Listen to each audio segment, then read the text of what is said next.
वसई विरार शहर मनपा में आर्थिक मामलों की देखरेख करने वाली सबसे महत्वपूर्ण स्थायी समिति के सभापति पर आज बहुजन विकास आघाड़ी के प्रवीण शेट्टी को निर्विरोध चुना गया। इस पद के लिए भारतीय जनता पार्टी की ओर से भी नामांकन दाखिल किया गया था। पालघर की जिला अधिकारी डॉक्टर इंदु रानी जाखड़ की अध्यक्षता में आज स्थायी समिति सभापति के लिए चुनाव प्रक्रिया संपन्न हुई। इस दौरान भाजपा के नीलेश चौधरी ने अपना नामांकन वापस ले लिया, जिसके बाद प्रवीण शेट्टी का चयन निर्विरोध हो गया।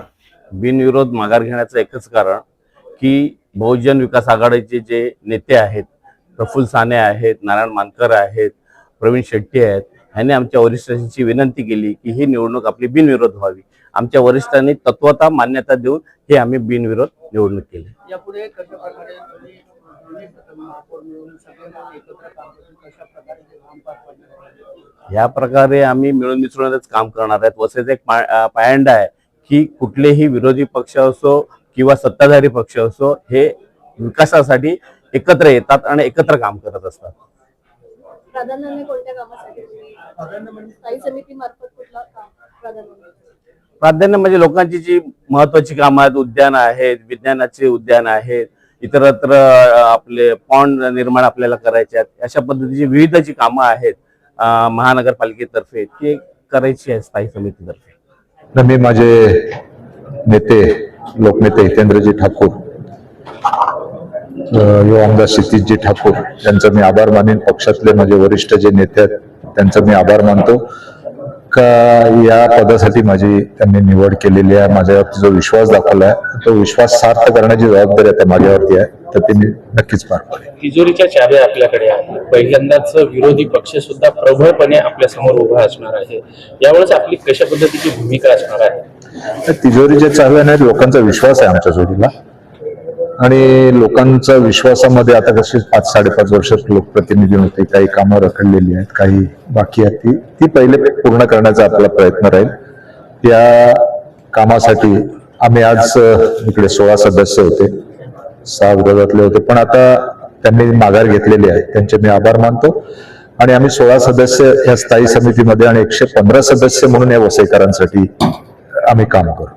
पहिल्यांदाच आता अर्थसंकल्प या ठिकाणी सादर होणार आहे, मोठं आव्हान असणार आहे पालिकेच्या समोर। हे आव्हान आपण कशा पद्धतीने पेलणार आहात? सर्वप्रथम आता मी सगळ्या अधिकाऱ्यांची एक बैठक घेणार, आढावा बैठक घेणार आहे। त्याच्यामध्ये आपल्याला काय काय करता येईल, कुठचे विषय आहेत त्याचा आढावा घेऊन आपले सगळे वसईचे वरिष्ठ जे नागरिक आहेत, जे या इकडचे जाणकार आहेत त्यांच्याशी पण व्यवस्थित चर्चा करेन आणि तो सगळा त्यांचे जे मत आहे ते पण या तुम्हाला बजेटमध्ये दिसते। कधी अर्थसंकल्प सादर होणार आहे, काही तारीख? आता मी सगळ्यांशी बोलून तो निर्णय घेईन।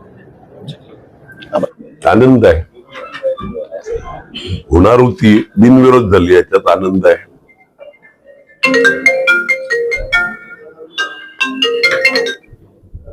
आणि शुभेच्छा, एक सिनियर नगरपालिकेपासून चांगलं काम करणारे,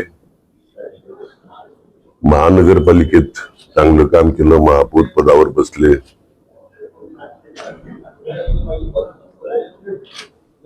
आज स्टँडिंग सारख्या महत्वाच्या कमिटीवर आणि योग्य प्रकारे न्याय देतील याची खात्री आहे मला। आम्ही जे कोण उभे केलेले महापौर असतील, उपमहापौर असतील, स्टँडिंग असतील, सभागृह नेता असतील, प्रफुल्ल साने, सगळे एकापेक्षा एक सरस आणि मेरिटवर आहेत सगळे। म्हणजे त्यांची जात कोणती, त्यांचा धर्म कोणता, ह्याच्यापेक्षा न्याय कशी देतील, लोकांबरोबर कसे राहतात, सगळ्या नगरसेवकांना कसं घेऊन जातात, कार्यकर्त्यांना कसं घेऊन जातात, ह्याच्याकडे आवर्जून बघितलं गेलं आणि त्याचमुळे या सगळ्यांना संधी मिळाली किंवा पुढे जी मिळणार आहे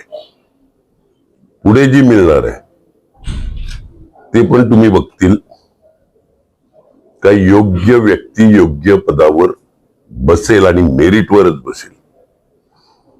मग ती कोणत्या पक्षाची आहे ह्याच्याकडे पण आम्ही बघणार नाही। प्रवीण शेट्टी वर्तमान में वसई विरार मनपा में गठ नेता के पद पर भी कार्यरत हैं। उनके निर्विरोध चुने जाने के बाद उन्हें बधाई देने के लिए बहुजन विकास आघाड़ी के अध्यक्ष हितेंद्र ठाकुर, वसई विरार महापौर आजू पाटिल, उप महापौर मार्शल लोपेश सहित कई पदाधिकारी उपस्थित रहे। विरार से क्राइम रिपोर्टर्स टीवी न्यूज की एक रिपोर्ट।